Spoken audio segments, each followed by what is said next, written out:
નમસ્કાર મિત્રો, હું અનિલભાઈ સોલંકી ફરી એકવાર તમારા માટે એક નવો વિડીયો લઈને આવ્યો છું.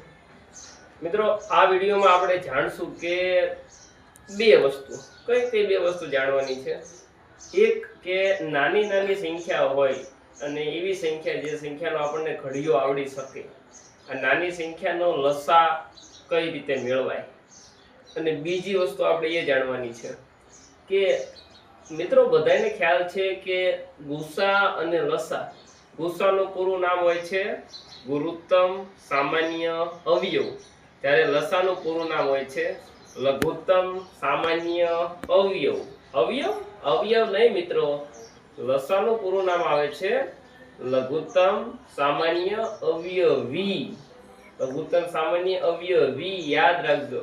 તો લસામાં અવયવ વી, જ્યારે ગુસ્સામાં અવયવ શા માટે આવે છે આપણે સમજવાનું છે. ચાલો સમજીએ આપણે પહેલી રીત કે પહેલું આપણે એ સમજીએ કે નાની સંખ્યાનો લસા કઈ રીતે મેળવાય. જો એકદમ સહેલી ટ્રીક છે, ધ્યાન આપજો. અહીંયા દાખલા તરીકે મિત્રો, મારે કોઈ સંખ્યા છે 5 અને 10. આનો મારે લસા મેળવવો છે. તો 5 અને 10 માંથી નાની સંખ્યા કઈ છે? 5 ને. આ 5. તો શું કરવાનું? 5 નો ઘડિયો બોલવાનો. 5 નો ઘડિયો બોલવાનો અને જોવાનો. કઈ રીતે જોવો? તો 5 નો ઘડિયો બોલો તો 5 એકા 5. હવે 5 5 ના ઘડિયામાં પણ 10 ના ઘડિયામાં 5 આવે નહીં. તો આગળ વધો. 5 દુ 10.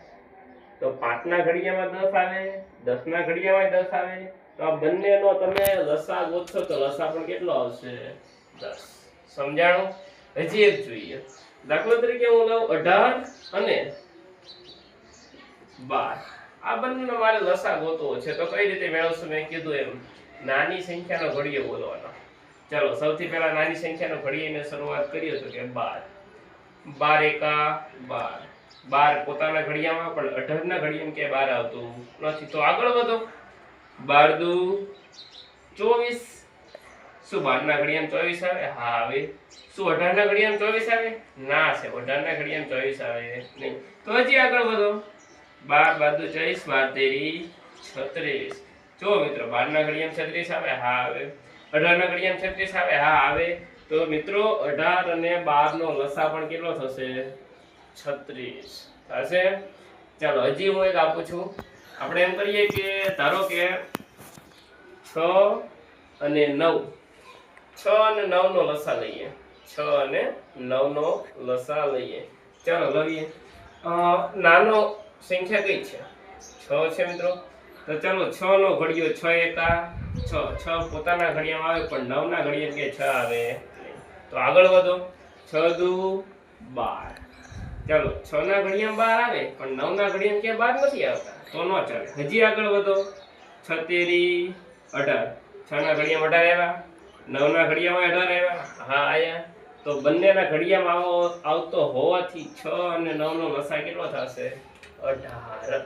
તો મિત્રો, તમને મારા અંદાજ મુજબ સમજી ગયા હશો કે જે સંખ્યાઓના ઘડિયા આપણને આવડી શકતા હોય, જે નાની નાની સંખ્યા હોય, એનો એકદમ સરળ રીતે લસા મેળવવો હોય તો આપણે લસા મેળવી શકીએ છીએ. હવે આપણે બીજી વાત કહીએ કે લસા. મિત્રો, મેં કીધું કે લસાનું પૂરું નામ શું હોય? તો કે લસા અને ગુસા. મિત્રો, લસાનું પૂરું નામ મેં તમને કીધું લઘુત્તમ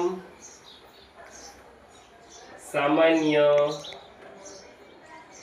અવયવી. ત્યારે ગુસાનું પૂરું નામ શું કીધું? ગુરુત્તમ સામાન્ય અવયવ. ચાલો મિત્રો, આમાં અવયવી છે, આમાં અવયવ છે. આવું કેમ છે? ઘણી વાર આપણને એવું થતું હોય, ઘણી વાર આપણે નામ બોલતા હોય તો ડાયરેક્ટ બે માં આવી રીતે બોલ નાખીએ, લઘુત્તમ સામાન્ય અવયવ, ગુરુત્તમ સામાન્ય અવયવ. પણ મિત્રો નહીં, લસામાં અવયવી આવે છે. શા માટે અવયવી? આપણે જોઈએ અવયવી શા માટે આવે છે. જોઈએ. જો દાખલા તરીકે આ બધું આપણે થોડી વાર કાઢી નાખીએ.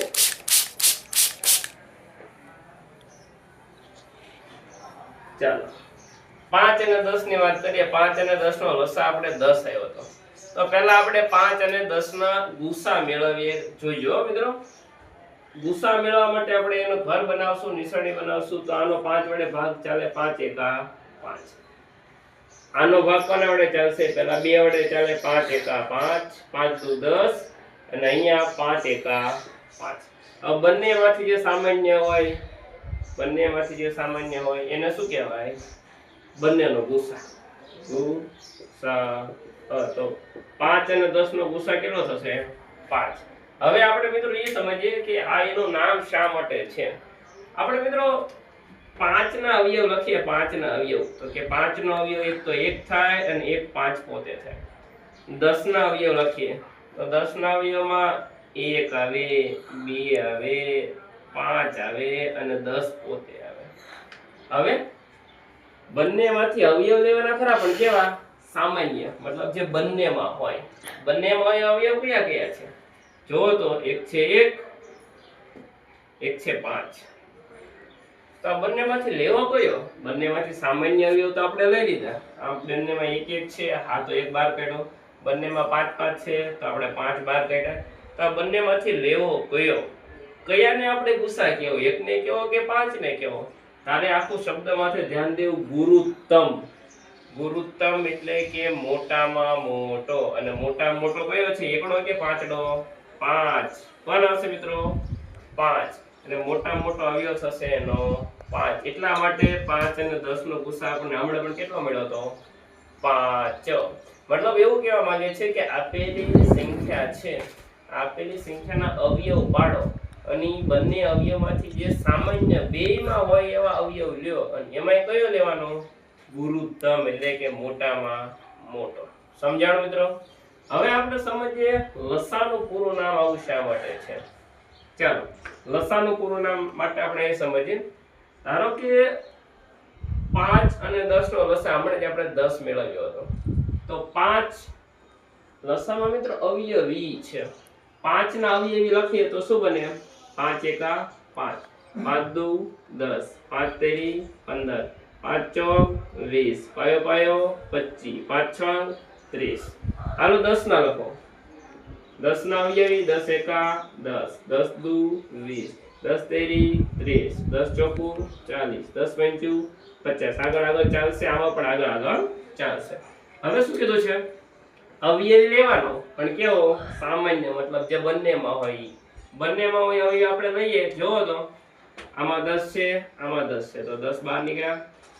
પછી આમાં 30 છે, આમાં 30 છે, બહાર નીકળ્યા. હજી મિત્રો આપણે આગળ ઘડીઓ લઈએ તો આપણને અહીંયા એવા આંકડા મળશે જે બંનેમાં છે અને બંનેમાં સામાન્ય છે. તો આમાંથી લેવું કયું? તો એની માટે આપણે ધ્યાન લઈએ લઘુત્તમ. શું શબ્દો છે મિત્રો? લઘુત્તમ મતલબ કે નાનામાં નાનો એવો અવયવી જે બંનેમાં હોય. તો નાનામાં નાનો એવો અવયવી જે બંનેમાં હોય કયો છે મિત્ર? 10 છે. એટલે 5 અને 10 નો, 5 અને 10 નો લસા કેટલો આવશે? 10. હવે મિત્રો તમને પૂરા નામ સમજાઈ ગયા છે કે ગુસાને ગુરુત્તમ સામાન્ય અવયવ શા માટે કહે છે? કારણ કે બંને સંખ્યામાંથી આપણે એના જે અવયવ છે એ બંને સંખ્યાના અવયવમાંથી જે સામાન્ય અવયવ છે, અને સામાન્યમાં પણ મોટામાં મોટો સામાન્ય હોય એ અવયવ ગુસામાં લઈએ છે એટલે એને ગુરુત્તમ સામાન્ય અવયવ કહેવાય છે. ત્યારે લસામાં આપણે શું કરીએ? આપેલ સંખ્યાના અવયવીમાંથી સામાન્ય અવયવી કાઢીએ છીએ, અને એમાંય પછી મોટામાં મોટું જે સામાન્ય અવયવી નહીં પણ કયું? નાનામાં નાનું સામાન્ય અવયવી, એટલે એનું નામ આપણે શું લઈએ છીએ? લઘુત્તમ. મિત્રો મારા ખ્યાલ મુજબ તમને સમજાઈ ગયું હશે. આવા નવા વધુ વિડીયો જોવા માટે અને જો ધોરણ 6 થી 10 સુધી ગણિત અને વિજ્ઞાન વિષયમાં તમને કોઈ ટોપિક ન સમજાતો હોય અથવા તમે એવું ઈચ્છો કે હું એકદમ સરળ ભાષામાં તમને એ ટોપિક સમજાવું અને તમારા માટે એવો વિડીયો બનાવું, તો કોમેન્ટ બોક્સમાં મને જણાવજો કે સર આ ટોપિકનો વિડીયો બનાવો, આ ટોપિક મને સમજાવો. વધુ ને વધુ વિડીયો શેર કરજો અને જે વિડીયો તમને ગમે તો ચેનલ લાઈક, શેર અને સબસ્ક્રાઇબ કરજો. Thank you.